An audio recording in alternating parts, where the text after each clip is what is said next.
Soundstripe.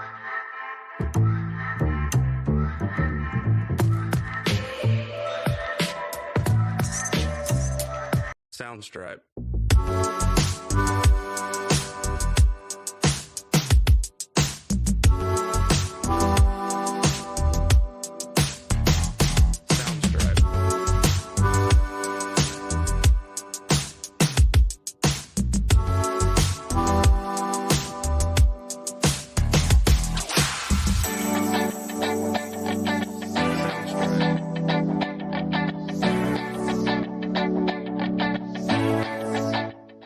Shalom, shalom. I want to welcome you to the Black News Network, BNN 247, the real voice of Black USA. This is from the desk of the Emissary. We're broadcasting live the War Report, and we're doing it from a Black point of view. We don't own the rights to the music, but we do own the right to what we say. Today's topic is about voting. I mean, the power of voting has never, ever been more important than it is right now. We have a situation in America that's going to require all hands on deck. We all got to get out there and do our part. But think about it this way. Every single year, you have certain civil rights activists out there pounding the pavement every single day, trying to get you to register to vote. How long is it going to take you to do that? You shouldn't have to have that after your ancestors died for this particular purpose, to give us that right. Not a privilege, it's a right. So without further ado, we're going to talk about the power of the vote. And I want to welcome my friend and co-host, Mr. Clark. Thank you. Go ahead. Glad to be here with you, brother. We couldn't be talking about a better subject. As a native from Alabama, Selma, Alabama, I can tell you that of all the legislation and of all the importance of different issues, the voting has got to be at the top of the totem pole. Simply for the fact that it was kept from us, it was denied from us, legally and illegally. So it's important. But I want to debunk this myth that black people don't vote. We vote almost at a higher percentage than whites in this country. We definitely outvote Hispanics. We outvote Asians. But I think what this show is about is how the black vote is oftentimes taken for granted. In between those times when we vote and having to vote again, and the reality that's in between.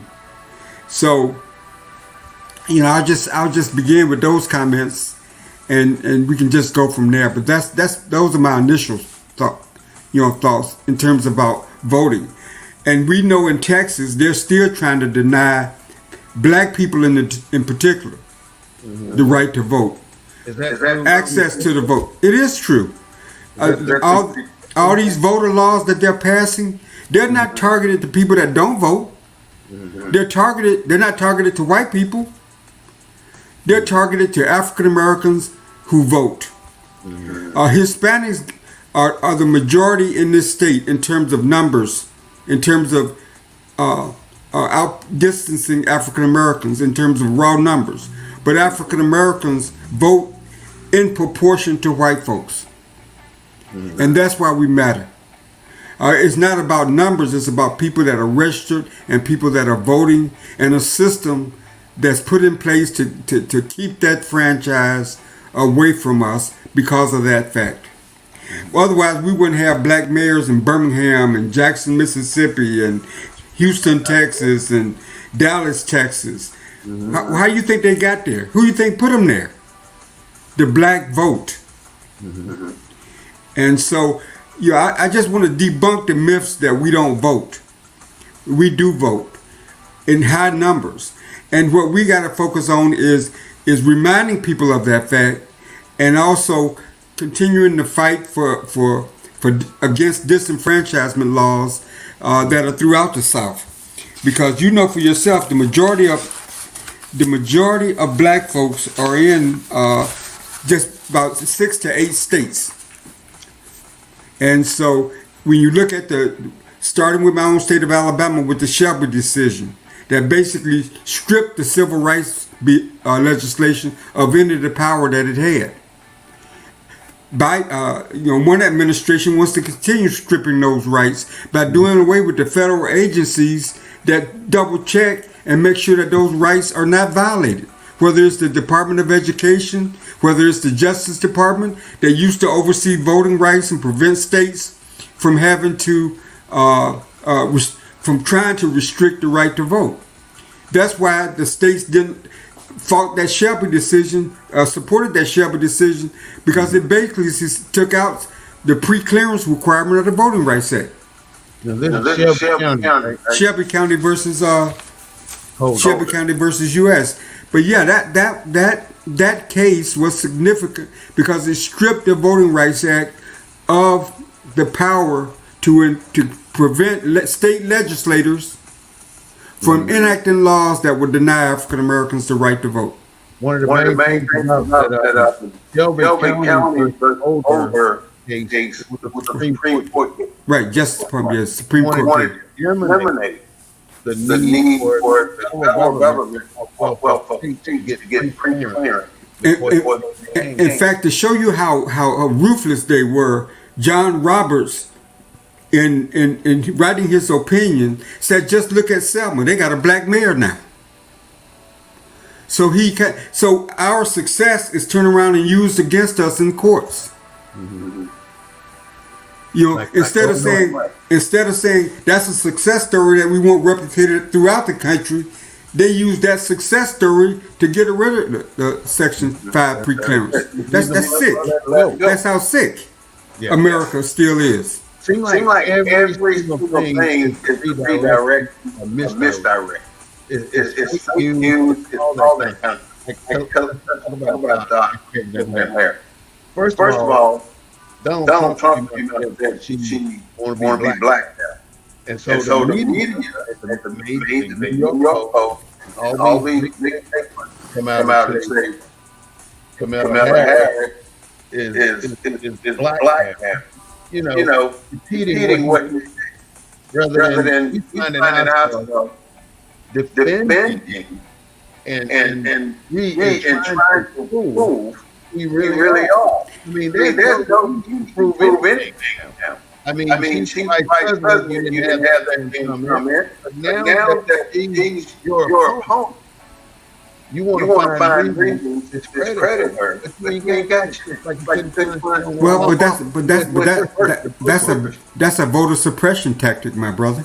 That's all it is. Because black folk, they say, well, if we convince you not to vote for Kamala, you're not gonna vote at all, because you're not gonna vote over here. So if we stop you if we can convince you that she's not the one, that's voter suppression, and that's what they're doing. Yep. So in 1965, they voted on the Voter Rights Act. All right, and it was to ensure that all the states follow 15th Amendment. Now, the 15th Amendment had sections that were really important. One is Section 2 and Section 5. Section 2 gave individuals the right to the state or denying the vote. And then Section 5 said that must get that pre-approval that we talked about. Only in the states that there was only like about 11 states. They added some states later on. They added Texas, New York, and other states because of language requirements. Mm-hmm. But this goes back to what we've discussed constantly on the show. There's no legislation just for us. That's right. Whether it's education legislation, whether it's voting legislation, it ain't never created where we're just the beneficiary and we can make sure that disenfranchisement, inequality is addressed before you open it up to everybody else. It's like before you get to the initial problems of what the legislation was designed for, you spreading the government thin to protect all these other interests that you've included. And that's a problem. And I think because like I say, African Americans do vote. I think that we have to start educating along with the vote so that we can hold elected officials consciousness in between election cycles. So you know, and I know what spearheaded right vote and voting rights Act of 1965, and it started in your state in Selma. When they first tried to cross the bridge, they were attacked, and some people from that bridge. And that was basically one of the starting points that the voting rights Act. John Lewis was one of the individuals who led the march across the bridge. And that was the start of getting this voting rights Act approved. So next thing that happened was the Section 265 and getting past it happened on that bridge. Black people have been subjected to dog attacks. Black people have been subjected to fire hoses, and black people have been subjected to just flat out denial of being able to vote. Right. You have to go to voting polls, and then you don't know what they met you with. They might come to you with some type of military test that you had no idea that you were going to have. Well, we heard those stories of how many bubbles in a bar of soap, how many marbles in a jar, that kind of nonsense. It doesn't make sense. So we have to do a better job of educating people, not so much about our present, but about our past, about legislation, so that we can talk to legislators. That the John Lewis Act voting rights bill is supposed to address these kind of gaps, but you see, we can't get it through Congress. So what do we got to do? We got to change Congress. So the part of the show is about why we should vote. Change Congress. Forget about the presidency. Let's change Congress. People say that the vote. I vote don't. But the bottom line is, America, when you live in America, you gotta look at how they operate in this country. They operate based on the law and the book. And if you don't want to change what's going on in this country, you're gonna have to learn those laws that are in the book. But you also got to know who your lawmaker is, and if your lawmaker is not making laws that validates your dignity and your humanity, that lawmaker needs to be removed. Let's put the presidency to the side. Kamala Harris, Trump, who says he's going to be a dictator from day one, may invalidate what I'm about to say, but Kamala Harris can't do nothing without Congress. Right. Congress makes the laws, and we don't do enough educating our people about how the sandwich is made. We think the president can go in and make the whole sandwich, but the president needs the lettuce, tomatoes, the salad dressing, all those ingredients that make that sandwich. And then whether they know it. Because whether you know it or not, we got black folks everywhere. So the black folks in the suburbs can be talking to them white legislators, can be mobilizing the vote in those competitive white districts, where it only takes a few swing votes here or there to change which Republican gets elected. So what's a swing vote? A swing vote is it's a vote in the middle that can go either way. Swing. Okay. Can swing either way based on the prevailing political winds. So what I'm saying is, see, we concentrate on the black community so much, and we've kind of lost the focus on these Republican districts where you got significant numbers of black folks that can swing an election if they were Republicans. But in Texas, you don't have to be a Republican to vote in a federal election. I mean, you don't have to be a registered Republican. You can vote for whoever you want to in a federal election. So we got to get a little bit more sophisticated in how we vote. Because I think most of us, and this is where Chuck comes in at, about voting. I remember when I was working for the NAACP, we did a voter registration drive at the Popeyes because Popeyes always had a long line in it. A long line of black folks. I mean, it was just a strategy. It was just one of many strategies. But you go where the people are. If they're in line at Popeyes, that's where you go. Same thing in the suburban areas. So we got to get a little bit more sophisticated in our understanding of politics. It ain't that black politicians ain't doing nothing. It's only 56 of them in the Congress. We need to get sophisticated about politics wherever we are. I mean, I know people in the suburbs, their only political engagement is back over in the hood. They don't do nothing in the suburbs. They're not talking to their white representative about black issues in the suburbs.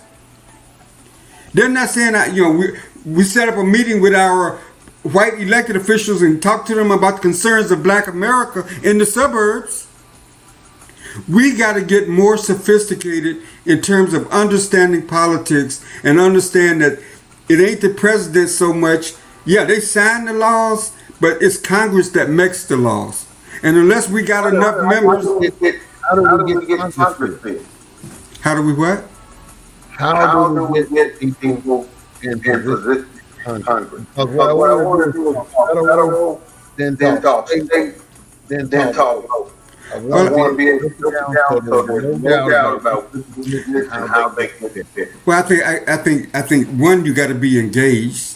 I think one, you got to understand how laws are made and how important that congressional representatives' vote is. I mean, we're not sandwiched in just one community anymore. I mean, every Texas got 254 counties. Now, there are blacks in all these counties. These are all Republicans in these counties. A lot of people are not voting for legislators, and the reason why Texas got primarily most Republicans, except in the urban areas where you got large numbers of black folks, is because the black folks in these other places ain't really talking about black issues to their elected representatives. Either because they're small in numbers or they are ashamed to talk about black issues. Whatever the reason. Right. It's not. How do we get first in Congress? An individual. Whatever should be Congress. Congress, each member of Congress is elected every 2 years. They're elected by the popular vote. By the people. They're elected every 2 years. So every 2 years we have a congressional election. So some congressional elections fall in that midterm, that non-presidential year, and some, like now, fall in a presidential year. So all of Congress, except with the senators who got staggered terms, who got different, they're not staggered, but you got so many elected one cycle every 4 years and then another cycle every 4 years. But Congress, every 2 years, your House of Representatives are elected. And like I said, it's by popular vote, midterm, and and then the presidential year, non-presidential years, presidential years, and see my point, where I want the listeners to understand, we can't put the burden for change just on the people at the bottom of the well. Black people that are in the suburbs, that are everywhere, need to get engaged where they are. And stop running to the black community and saying, well, I'm going to help elect Sheila, I'm going to help elect this person, and you never hear discussion about that person. If I'm black, I got issues in Pearland. You got issues in shirts that we need to be. If your representative ain't the black guy because of the district you in, you need to be talking about that representative about issues that you're concerned about as an African American, as a black man. Mm-hmm. There's national legislation. The reason why we don't have the George Floyd Act passed is because we don't have enough support in Congress. All the black people support it. Mm-hmm. Most of the Democrats support it. They're also black. So that don't give us no additional numbers. Mm-hmm. So you got black and you got Democratic. It's one and the same. Your popular vote be mean. Right. The popular vote, 50 plus 1. Mm-hmm. 50 plus 1. Midterm election and the regular election. Right. But it's right. It's 50 plus 1. What that mean? 50% plus 1. So 50.1. That person's. It's a winner take all system. Right. It's a winner take all. Ain't no like if we vote for a candidate and one candidate get 49% and another candidate get 51%, we don't get 49% of anything. It's a winner take all system. Only one. Right. And so we got to be more engaged because oftentimes legislators don't know where we stand on issues. Mm-hmm. That don't necessarily make them racist. They're paying attention to the people that vote for them or that let them know what they care about. Mm-hmm. I mean, if I live in a district and I got a white representative, it's incumbent upon me to let him know my concerns as an African American in this country, which tend to be a little bit more broad. Mm-hmm. Because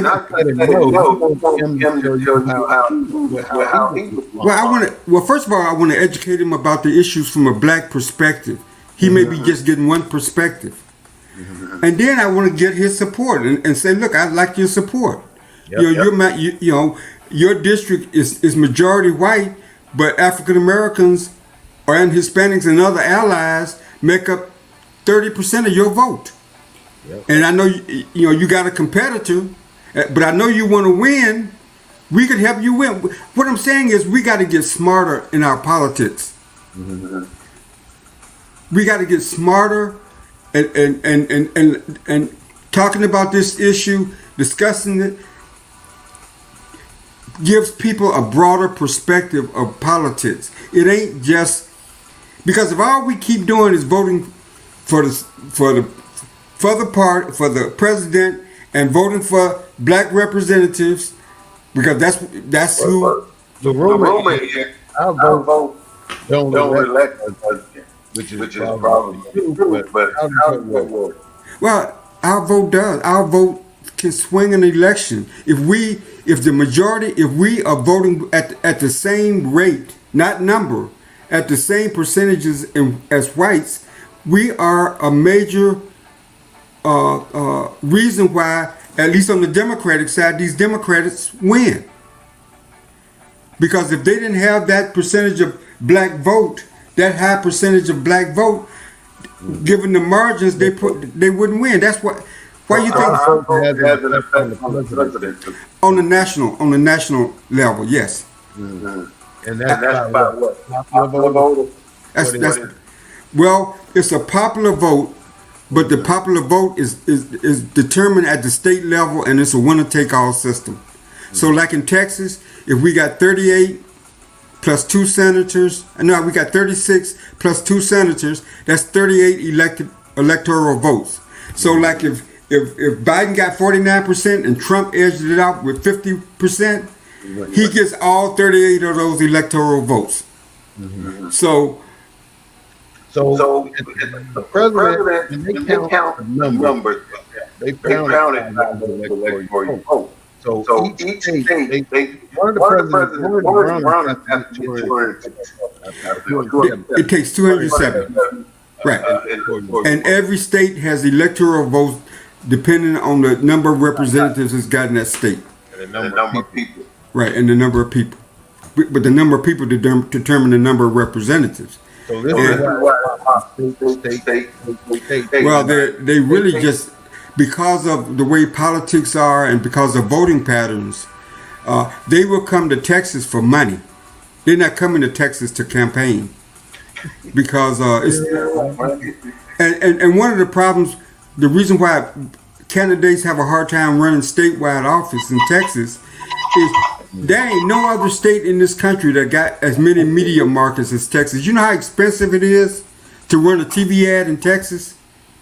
If you're running for senator and you got 27 major media markets, you know how difficult that is? That's why they be wanting nickels and dimes and quarters and everything else we got. Because it takes money.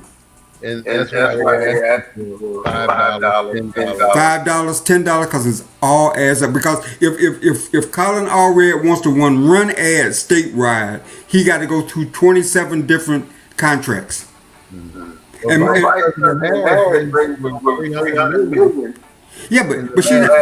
But they're not gonna spend it in Texas. No. You ain't seen no ads ran in Texas. The only thing you've seen in Texas is what the mass media, which tends to be a little bit liberal, shows you. Mm-hmm. The money is being spent in Arizona, Pennsylvania, and those states. Mm-hmm. New Mexico, Nevada. That's where the money is being spent. Mm-hmm. So we've got a basic understanding of the federal. We're talking about representatives and how senators are elected. We know how vote affects presidential action. So now let's move to the state. So we have district leaders. District 121. I know what it did for us down here. What district? How we elect individuals? Totally. For instance, our vote is the vote that put them in next. Like you said, whoever gets the 1%, that's who gets in the next. Right. So it's the same, but our vote has more effect on this. Yeah, but given our high percentage of turnout, mm-hmm. and given that we vote in proportion to whites, mm-hmm. in terms of numbers, percentages, mm-hmm. we could be the difference in a majority white district. Mm-hmm. That could be the percentage difference. Mm-hmm. If we leverage our vote for political empowerment for black people. Mm-hmm. But oftentimes where you get the lower percentage, where you get the black people don't tend to vote except in presidential elections in the burbs. Mm-hmm. Because they got everything. They got good schools. They got good neighborhoods. What? They got now this is important. Brother, they got everything that they need in the burbs. They got nice streets. They got the garbage picked up on time. They got decent, good infrastructure. They got quality amenities, stores and health facilities and walk-in clinics and stuff. They got everything.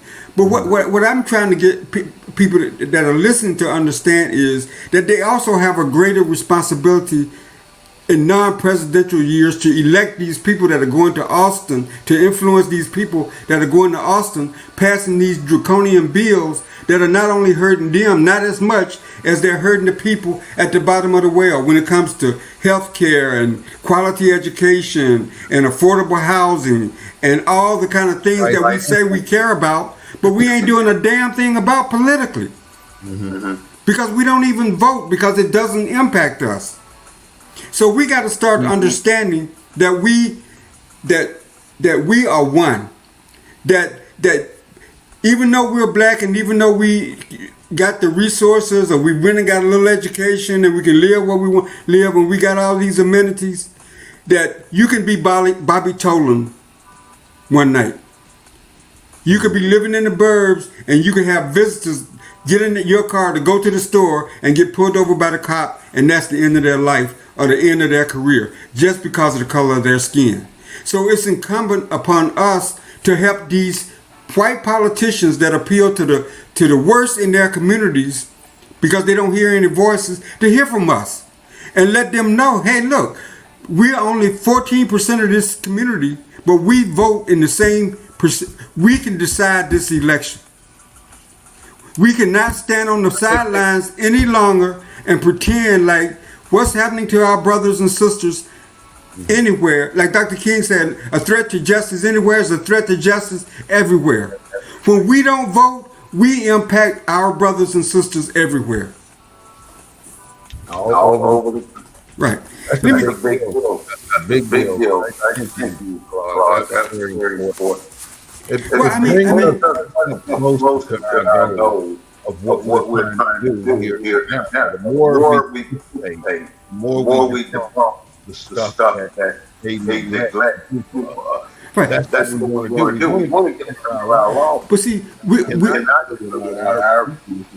putting in a vote. When it comes to politics, we've got a segregated thought process. Mm-hmm. That only the segregated places or the segregated spaces is what we're voting against. But we got a wider. Those of us, the franchise gives you much greater responsibility to fight injustice wherever injustice is.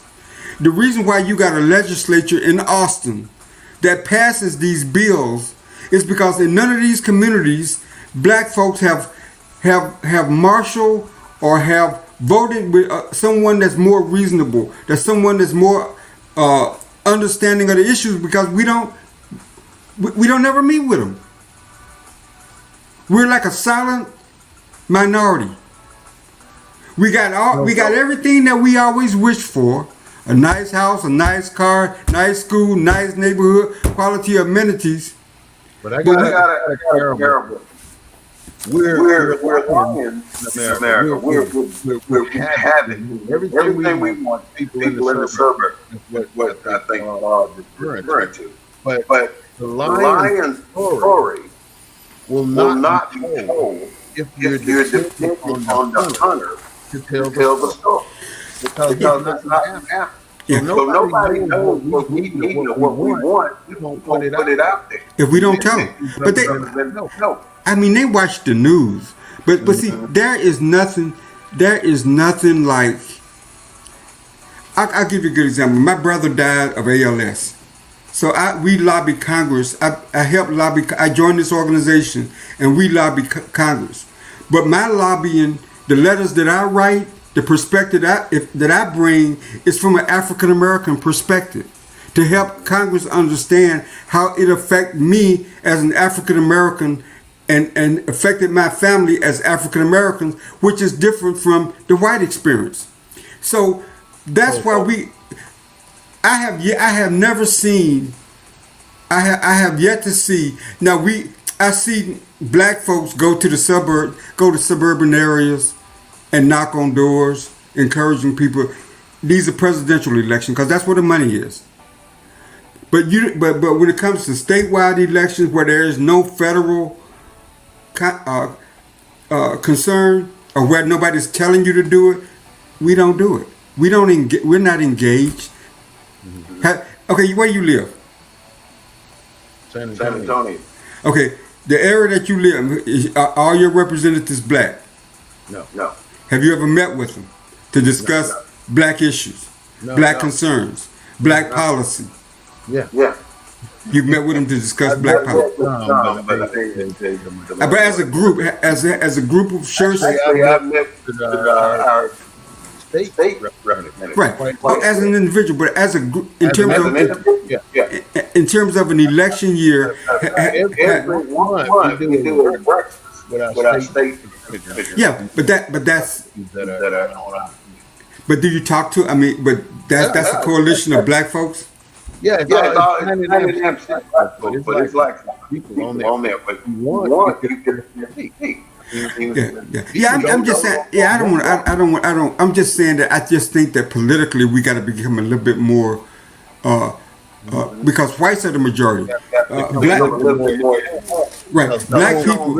people. Mission or objective when we go talk to them. There are two. You gotta have to go with. What do you want?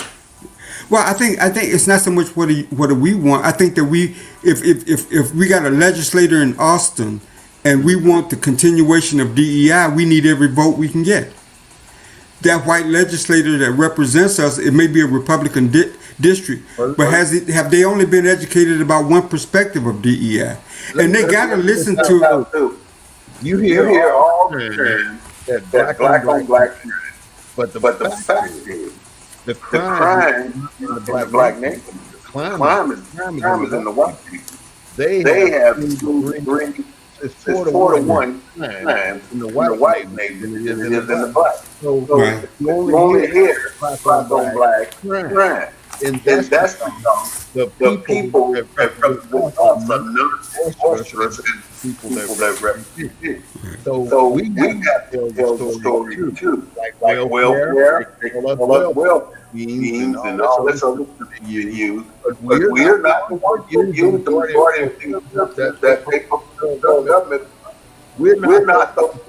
So the only way that's changed is through his case was voting, electing people that are well informed, Right. and want to make things Right.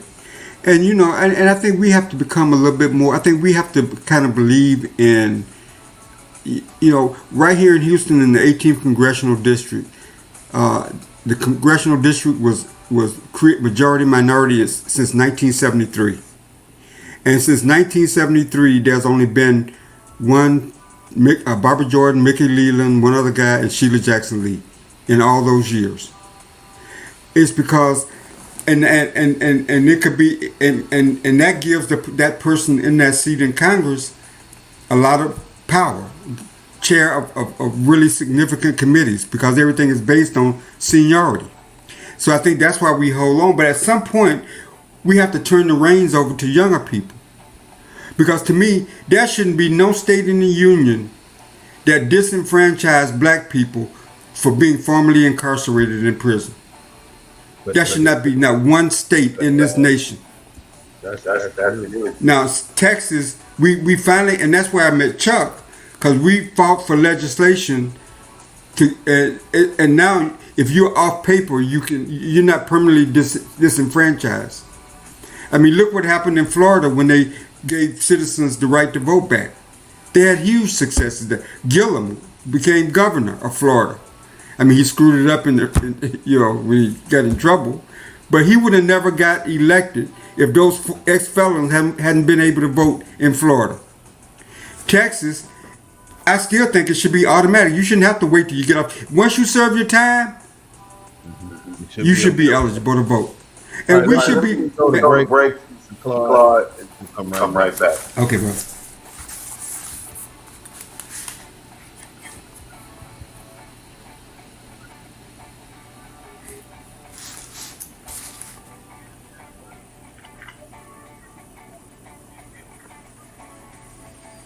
All right.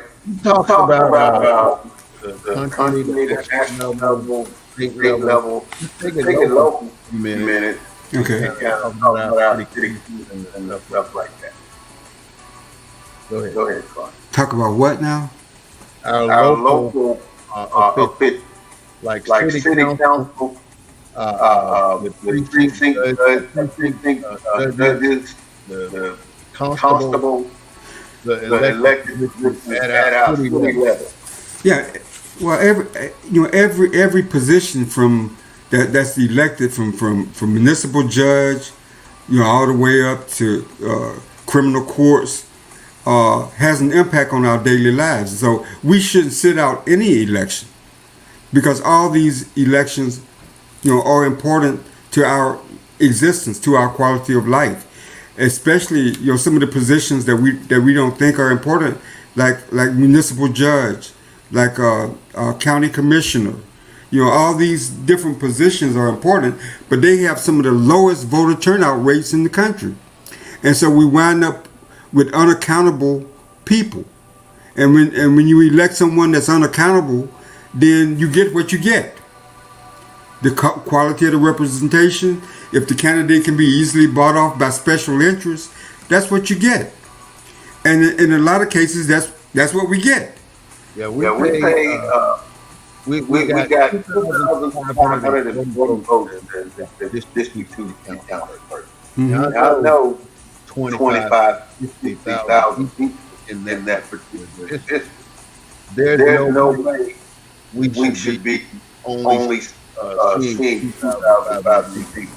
But you know the problem with local elections and different things. There is no money.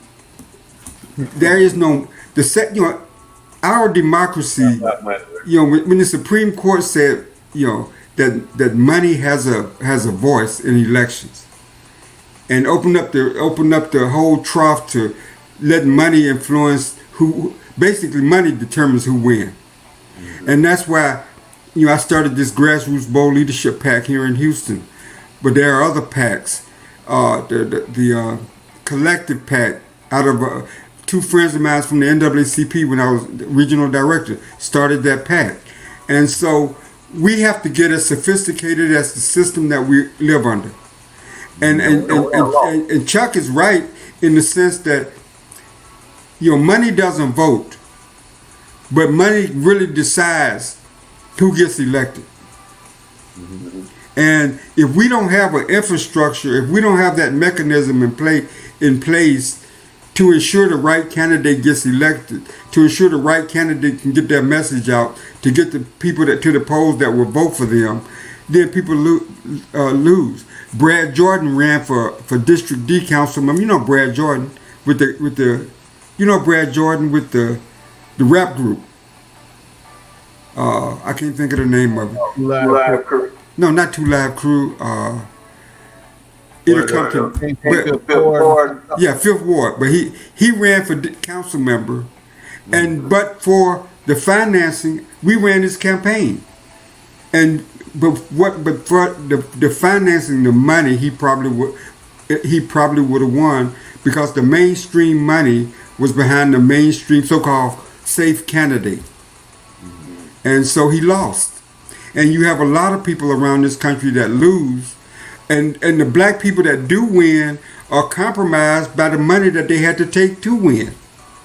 Yeah. So then, right? Well, yeah, by the money that who gave them the money. Mm-hmm. So whatever interest gave them the money, that's the interest that's gonna get the attention.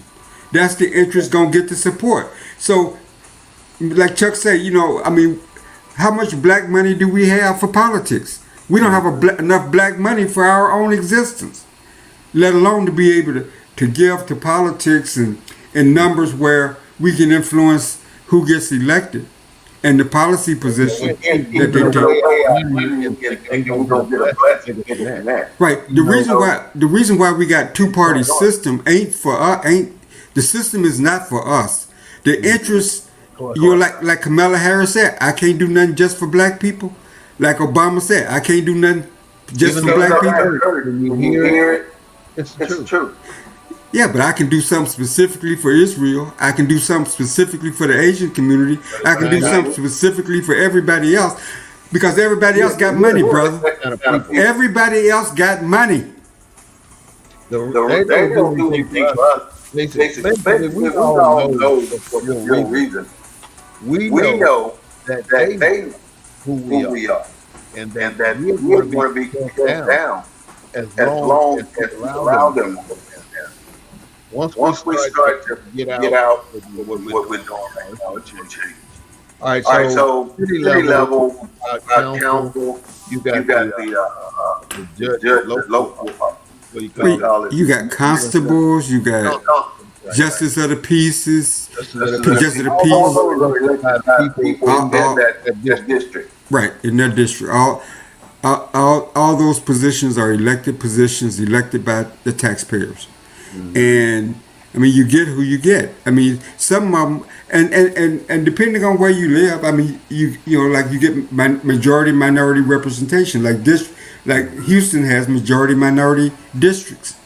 You know, multiple majority minority districts. They only got, out of 11 city council districts, only probably 2 are white. The rest of them are majority either Hispanic or black.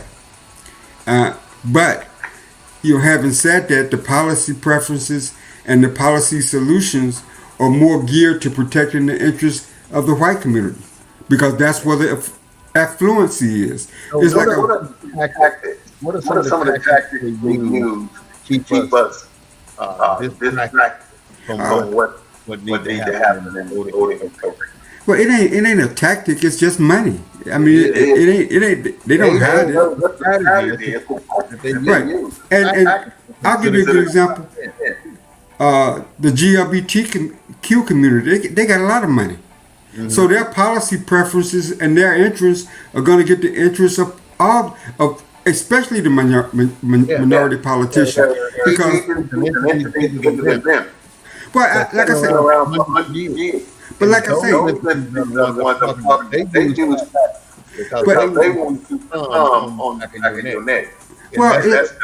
well, it's not so much that, brother. It is the fact. It's just a reality. They use their money. They got the money for what you can say racism gave them an advantage, and we got a disadvantage financially and stuff. But they got money to contribute to candidates and to get the candidates that they contribute to listen to their interests. Mm-hmm. We don't have politicians come to our churches because a nonprofit church can't raise money. Churches don't have PACs. Mm-hmm. The pastor can't ask everybody to reach in their wallet and give money to the candidate. Churches use black churches not talk about politics. No, because they're 501c4s. Because they're non-taxed. They're non-profits. So they were afraid to talk about candidates. But you raise a good issue. Is should we be fighting for laws to change the system to allow given the culture of black people is a little bit different, since most of our money goes into churches, but yet that entity can't participate in politics in the way that everybody else does in terms of money. Mm-hmm. Now, so is the law hurting our political engagement from that perspective? Does the system, the way it's structured, prevent African Americans from pooling their resources and participating in the political process? I would argue, yeah, because that's just the way the system is, and maybe the system was set up knowing that. Maybe churches became non-profit because maybe the system, maybe the people that structured the system knew that's where most black folks put their money. So the lawmakers created a system to where we can only give to, that we can't give to the church, and the church can't make political contributions, regardless of who the members as a collective body support. Okay, and let's give one more time and go into some of the things that people are sacrificing to get out the voting right you have today. So I'd like to start with just listen simple. And mega effort stands at the top listening. He's a military guy. He's back to Mississippi and started doing all that. Well, yeah, he's over the NAACP branch, and his whole focus back then was on voting rights. That's because that's what the NAACP was focused on, was voting rights and education. They shot him in the Louisa, white lady, looked white. I don't know who's black, but looked like she was healed, clip of law. And then the word that federal change with James Andrew Goodman and Michael Smarter. Well, those were white guys that got killed, and one black. But a person that's not often talked about that started the Selma to Montgomery. That was the spark that started the Selma to Montgomery movement was Jimmy Lee Jackson. That was shot during a voting rights protest just down the road in Marion, Alabama at night by a state trooper. And he was brought to Selma to Good Samaritan Hospital, and they didn't have the capacity there to deal with his industries. So they had to take him 90 miles to Birmingham to a medical center, and he died on the way up there because the ambulance on the way up there had a flat tire. and it was just a whole bunch of stuff. But he died on the way up there, and then as acknowledgement of that death, and in protest of that death, they was gonna carry the body from Selma to Montgomery and lay it at the state capitol. But Jimmy Lee Jackson, who was an ex-military guy, who is the one that really started the Selma to Montgomery. I know we talk about John Lewis and all these folks, but it was that name people should know. They should read about. They should know that history. Jimmy Lee Jackson. There's some people I was looking at all the history. A lot of people from Mississippi that they were killing. Like Reverend George Lee from Belzone in Mississippi, registering people to vote. And that's like 5 minutes from Westbrook. Then we had Omar in Brookhaven. Yeah. Same thing. They killed him. Then in what is it? Smith-Bey. You had a corporal. He was on the bus, and the bus driver called the police on him, but it wasn't active. He was active doing no different. Right. And they put him on the bus and shot him. Right. And nobody ever prosecuted that. And the uniform of your country that you were serving in was not a protection. If anything, white folks were more angry with you in uniform than if you were just a regular ordinary citizen. Right. Because you serve your country, and you want to have pride people who you are. Right. So I made a letter that was written about coming back, people coming back from World War II. You know, officers commanded all black soldiers, like regiments, to World War I. Well, not in our lifetime. Not. Well, America was integrated in World War II. Okay? That's my point. They put the black people where World War I. Okay. They put the black people under French Right. World War I. Right. And so when they came back, they were crying because they were over there around with the women, German women, and nobody said anything about it. You see the black man walking to the white woman. They came back and everything do the same thing. And a general from the United States wrote a letter to all the French commanders and said, you're gonna have to put black people back in their seat. They can't act like it here in America. They told them, they had told in Germany and England and that. But when it came back, it still had to be treated like the which it was pushed down out of the French officers to implement stuff like that. The people they take over. That's pretty sad.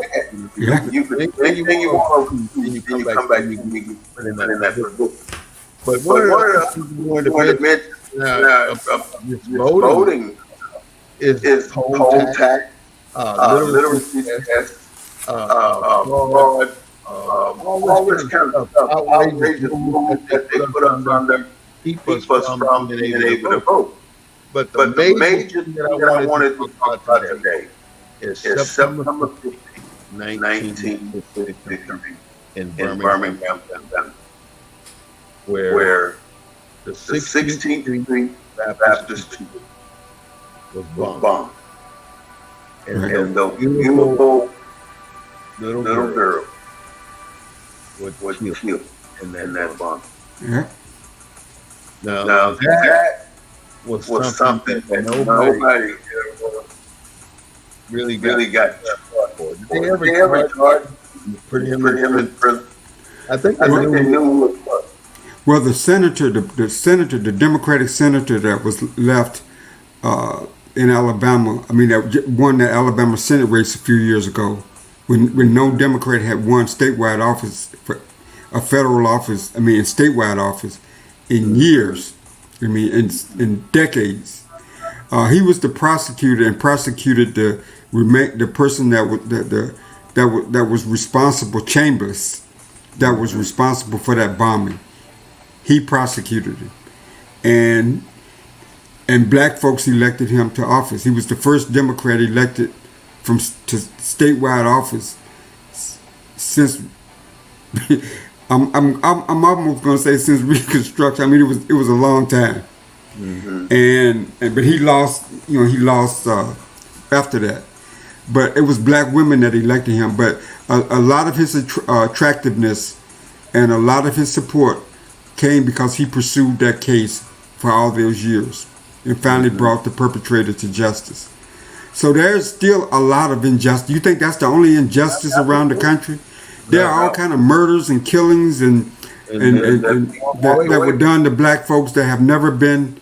The lady that Emmett Till, she died without ever being prosecuted, without ever being brought to trial. So there's still a lot of injustice. And so all people gotta, when it comes to voting, I'm glad you bring up the history. And that's why I think our schools don't do a decent job in educating students about that history. Because I don't think that there would be nobody that's not registered that could be registered.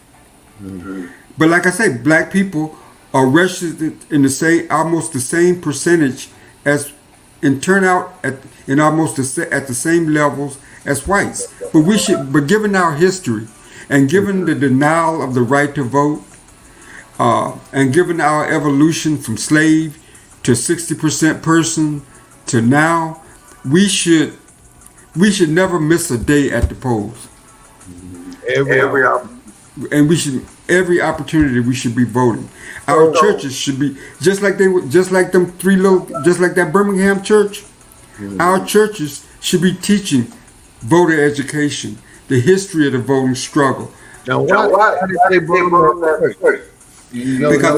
Because the church was the pastor of that church was part of the civil rights movement and the protest that was going on in Birmingham at that particular time.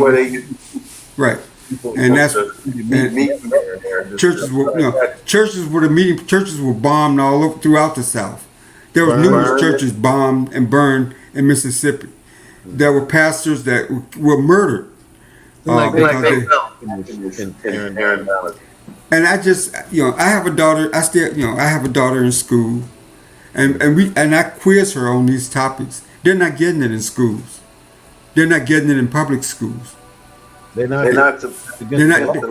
because they're not talking. They can't talk about it. They can't talk about that kind of evil. It obsesses them. It's something. We can't talk about that kind of past. They don't want people to know. But the reason why we don't talk about it is because politically we have let our young people down. Because if we were more active politically and more engaged politically, that would be a curriculum in the schools. Because who do you think govern education in the states? The states do. In fact, the Supreme Court just ruled, and this is where Project 2025 comes in. If there's a school district in Texas that says that that the state can't tell them, that the federal government can't tell them what they can teach in that school. And it's because of these rulings that the Supreme Court is putting out now, to where the administrative state that Biden keeps talking about, the administrative state has no power over the states.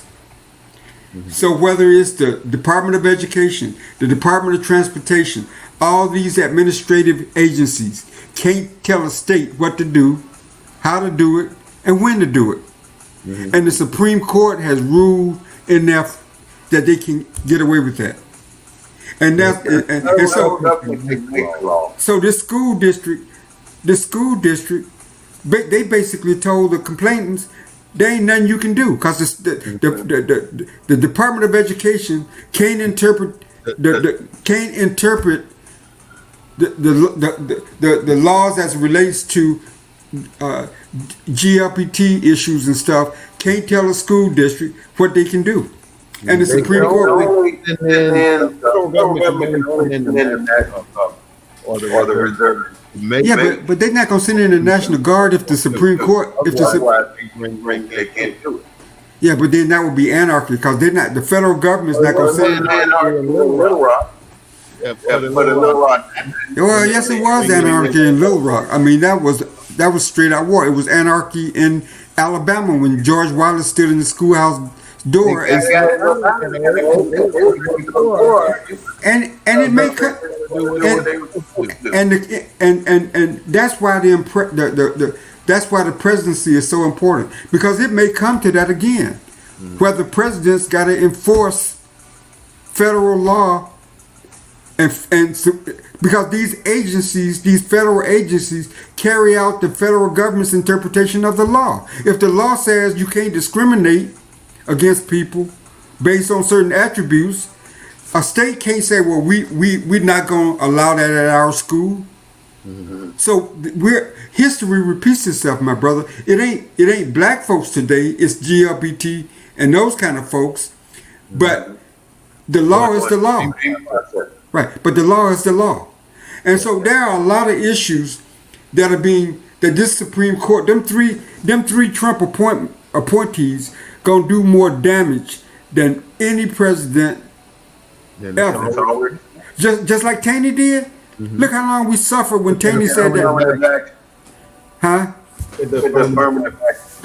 Any agencies that enforces it, look, fair housing. That's just hard. Look at fair housing. Any agencies that try to tell a state that interpret the federal law to say, tells the state you can't do this, and the state ignores it, and it winds up in the courts, and the Supreme Court sides with the state. That's why every election is so important, my brother. But people, we don't do a good enough job, I think, educating the voters about the impact.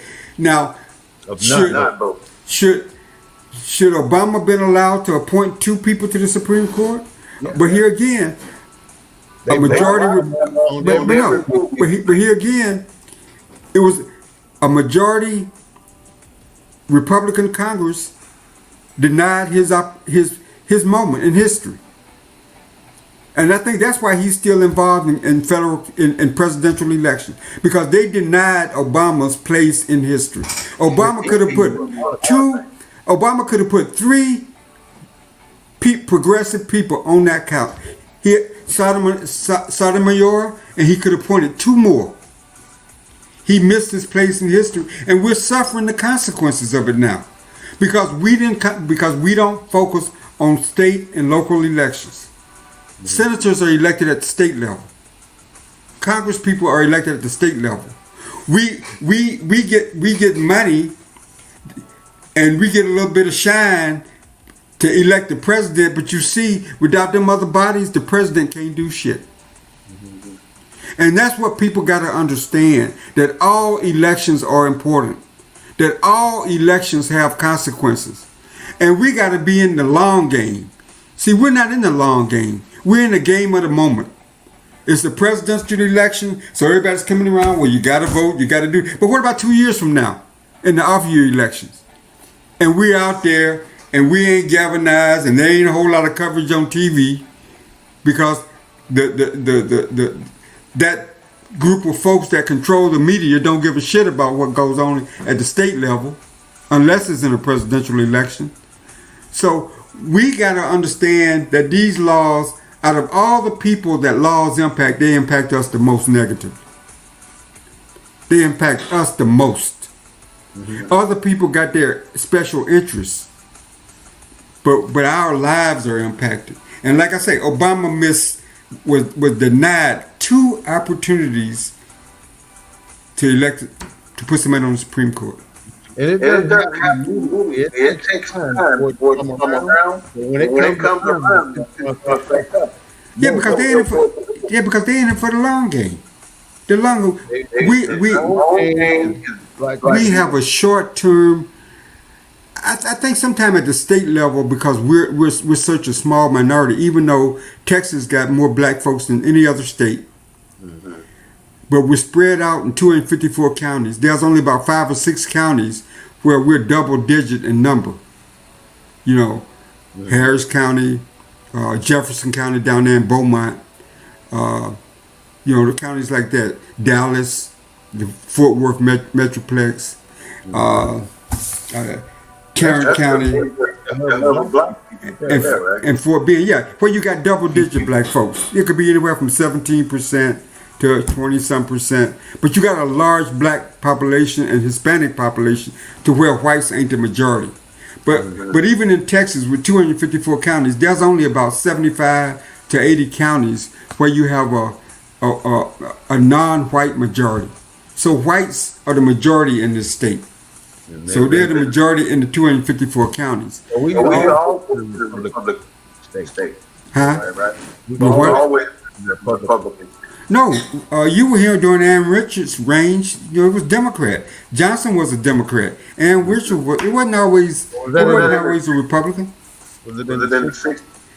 Well, Ann Richards, I think, was 70s maybe. Johnson was in the 60s. Ann Richards came after her, or came. But I think she was. Ann Richards was the last Democratic governor. I think it was in the 80s. I think it was all the way up to the 80s. But Texas, you know, like I say, it's like we've sectioned off Texas, and black folks are. There's not a wall of segregation anymore, so we can live anywhere. So Texas is sectioned off, and it seems like when we get it in that section or in that majority section, we just kind of like disappear politically. Because like I said, we got all the niceties that politics bring, and so we don't turn our individual selves into advocates. We're not like the advocates back in the day. You know, I think you need the same type of advocates where we're sectioned off at. Well, I don't think the younger generation see themselves as advocates. They see themselves as business people. You don't even hear them talk about being advocates. They talk about business and making money as well as they should. But you can't forget the advocacy part. And right now in those sanctioned off areas of the state, there are no advocates. One thing you got to remember too, that there are specifically white communities in America. Black people can live in America. Well, no, there are black people everywhere. There's only, in fact, black people do not live and don't want to live and can't live. In fact, in Texas, out of the 254 counties, there's only about 5 or 6 counties where there are 0 black people. 0%. Right? Yeah, there are some. You remember Fort State, huh? You seen all cities that's been buried. Yeah. Forsyth was the first one to Perry Lake, where they killed all the black people and buried the city underwater. You know, they got all the black people. And they gave them a time to get up. They did. Right. So they made it in all places. And it went to the place down with only white guys. But I wanted to take the last minute to go into new. We get stuck on what Trump might say. We get what Vice President might say. We gotta get to where we gotta stop him to take over the meat and be focused on our attention. Because what he's saying is irrelevant. He's really not saying. So focus on the good is where we're right now with Kamala Harris, the presidential. So look up, down. Wrong. No comment. Well, I try not to be partisan. I think that people should look at all the candidates and choose the candidate that's best.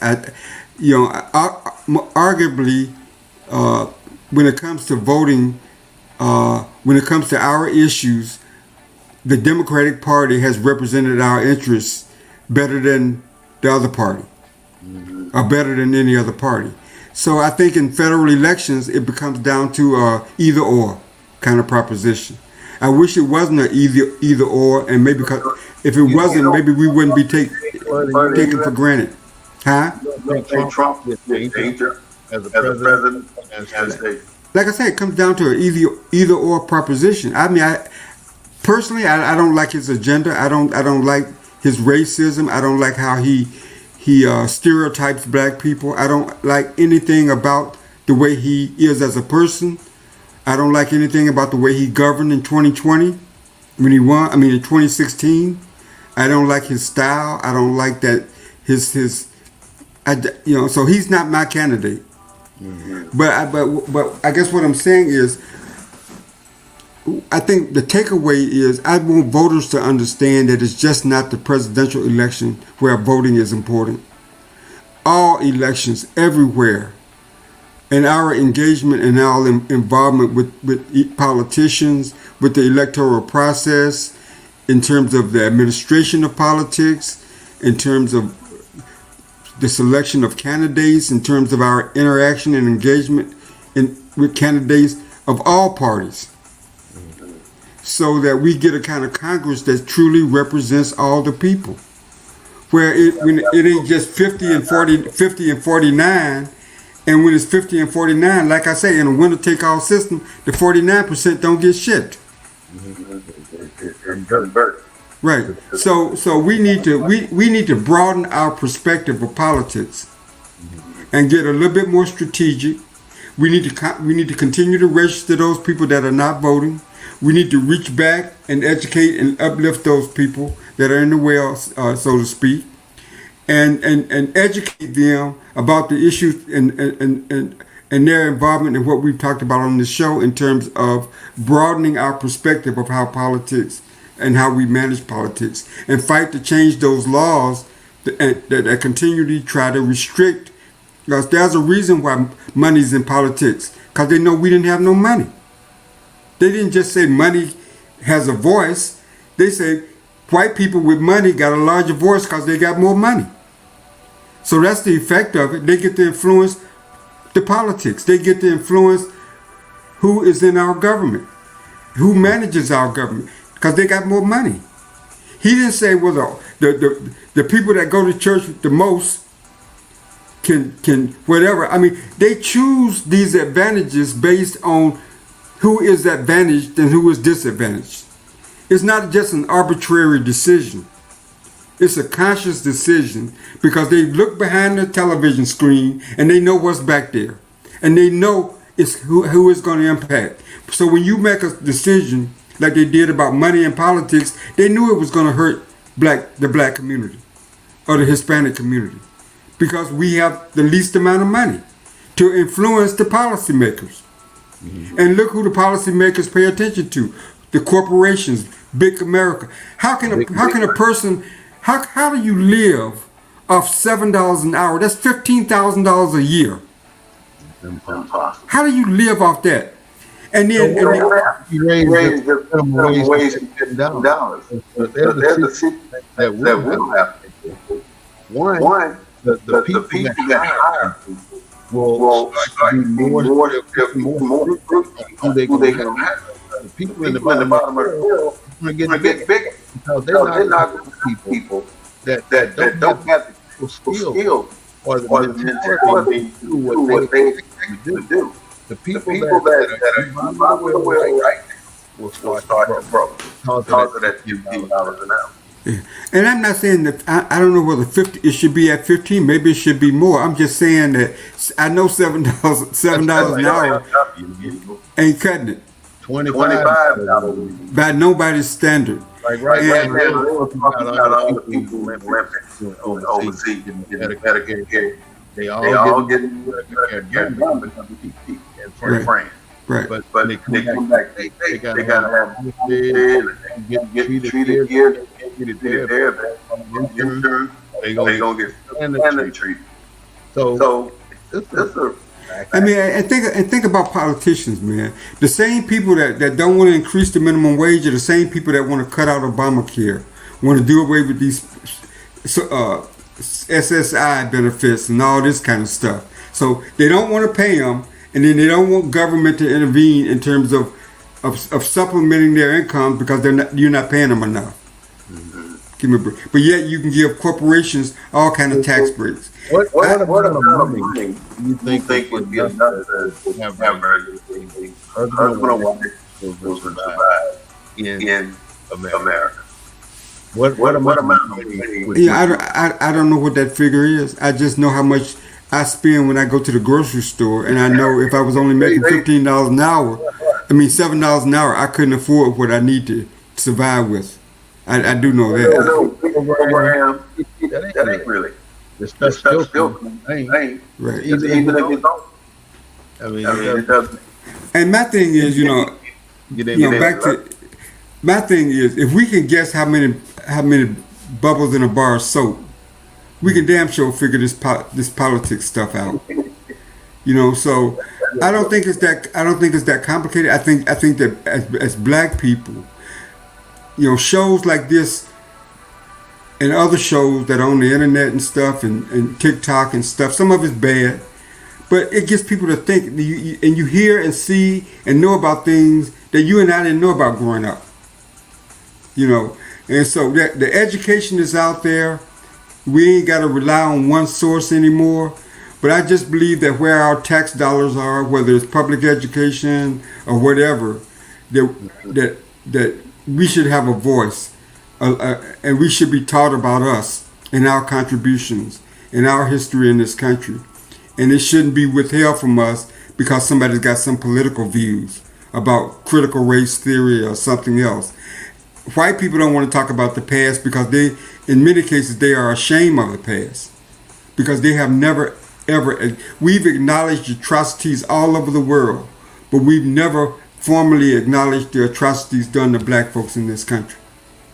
And so, and I think we will never get that acknowledgement unless we learn how to play politics, because that's where it's gonna come from. You grew up in Mississippi, I grew up in Selma, in almost the furnace of voting rights. People, them kids died in Mississippi, and so many other unsung heroes died in Mississippi. Fannie Lou Hamer has never gotten her just due in that state. Right. And so, it's just a lot of unfinished business. Those are the ones we know about. Right. Yeah, those are the ones that we know about. That and we didn't know about Shane. Some people would argue that them two white boys hadn't been Jewish, we wouldn't have known about that death. He would have just been buried, and and so there's still a lot of injustice out there, and we're in a democratic society where politicians get to set the policy, and we got to start understanding, how the sandwich is made and get involved wherever we are, and get to talking and getting to, when I run across my white friends or whatever, I had stopped the guy in Walmart. We was talking about the election, white guy, and he kept coming by because he said, "Y'all still talking?" He said, "Yeah." I said, "Yeah, we're talking about the election." He said, "Who y'all for?" And then we told him, well, at least the lady I was with told him. I told him I kind of undecided. I'm supporting an independent guy, and he said, "Well, I'm for Trump." So we got into this really heavy conversation, and but it was cordial. It was cordial, and I try to go to different meetings out here in Pearland. I try to go and engage with the elected officials. Even though I'm in the part of Pearland, I got a black state rep, I got a black county commissioner, I got a black justice of the peace, I got a black state rep. And everything is black except my city council member. Mm-hmm. And yet we got right in our area on Highway 521. They trying to put in a concrete crushing plant. All them black folks can't stop it. All that black power can't stop them because it's a majority kind of black area of a majority white area. It's going to be dust everywhere. Yeah, it's going to be dust everywhere. Why not? All that black power, and they can't stop it. You know why they can't stop it? You know why they can't stop it? You know why they can't stop it? Why? Because a government agency called TCEQ gave them the permit. Exit environmental services or quality. Yeah, Texas Commission on Environmental Quality gave them the permit and says, okay, to go ahead and put that shit up around black folks. Yeah. All right, Claude. We've been on about an hour. Say a few more times before we close. Voting is important. Your vote is your power. I could say a lot of different accolades about why it's important to vote. But get to know the issues, get to know who the candidates are, engage those candidates, let them know your concerns. I don't care where you are. Suburbs, exurbs, inner city, I don't care where you are. Talk to your politicians. Go to the meetings and vote. It's the message I think we want to leave today. All right. Ladies and gentlemen, that was our co-host, Mr. Claude. He's been with us quite a while. We'll just do a recap of what we talked about today. We started out with the 15th Amendment, Voters' Rights Act, 1965, and then we started to drill down with Section 5, state re-approval with Supreme Court opener.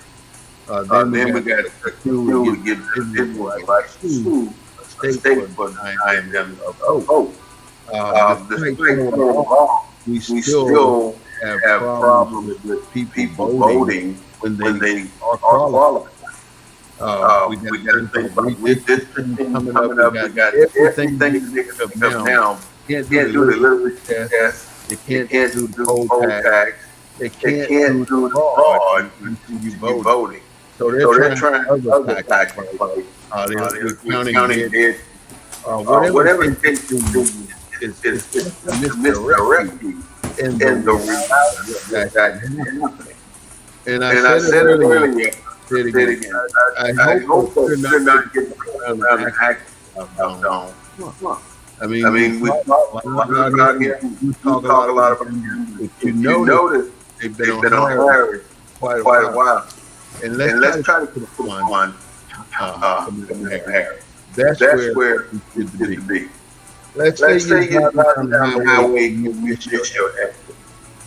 What do you do? Do you go to the exit and turn around on the exit road, or do you back up on the freeway? You take your exit. You can't back up. Whatever you've done is done. That's your hit. The only thing you do is go to the next exit. If you still want to get at the back and turn around and get it. But you got to turn around the right way. So my point is, we've made mistakes. We've let some legislation get by with that political situation go by.